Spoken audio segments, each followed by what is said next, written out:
యావత్తు మానవ జాతికి, ముఖ్యంగా భారతదేశ పిల్లలందరూ కూడా రవీంద్ర భారతి పిల్లలుగా మారారు. సురక్షితంగా మమ్మల్ని మా చుట్టూ జనరేటివ్గా మమ్మల్ని మార్చుకుని, మమ్మల్ని మిస్టర్ జీరోగా కేంద్ర బిందువుగా పట్టుకుని, ఈ దేశంలో యాటమ్ బాంబు మిజైల్ ఎక్కడుంటాయో అక్కడ మమ్మల్ని మా యొక్క జనరేటివ్ పెట్టుకుని, మా హాలోగ్రామ్ని పెట్టుకుని కేంద్ర బిందువుగా అలా అన్ని చోట్ల, అన్ని టౌన్స్లో, ప్రతి సిటీలో, ప్రతి గవర్నర్ గారి దగ్గర, ఆంధ్ర రాష్ట్రంలో, తెలంగాణలో, అన్ని చోట్ల, విశాఖపట్నంలో మా జనరేటివ్ పెట్టుకుని రామోజీ ఫిల్మ్ సిటీలో హైదరాబాద్ తెలుగు దివ్య రాజ్యంగా మార్చుకుందాం.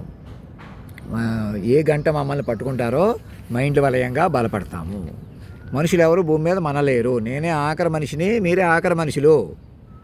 మమ్మల్ని మాస్టర్ మైండ్గా మేము నా హాస్టల్ నుంచి ఇక్కడ హాస్టల్ అనిత్ కౌర్ గారికి అందరికీ చెప్పి మమ్మల్ని ఊరేగింపుగా ఆర్మీ గెస్ట్ హౌస్ హాస్పిటల్కి తీసుకుపోండి, మెడికల్ చెకప్స్ చేయించండి. నేను మరణిస్తాను అని మరణించినట్టుగా కూడా చూపించకూడదు.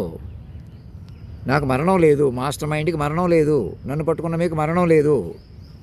ఎలాగన్నా ఇదే శరీరంలో ఇమడతాను, లేదా ఏదో రకంగా నన్ను కొనసాగించుకుంటారు. నా వల్ల మీకు మైండ్ కేంద్ర బిందుత్వం వస్తుంది. ప్రతి మైండ్కి విశ్వ మైండ్ వస్తుంది. మీకు మైండ్ చాలు, మైండ్గా బలపడితే చాలు. కేవలం మనుషులు బతకలేరు. ఇంకా ఇది మనుషుల ప్రపంచం కాదు.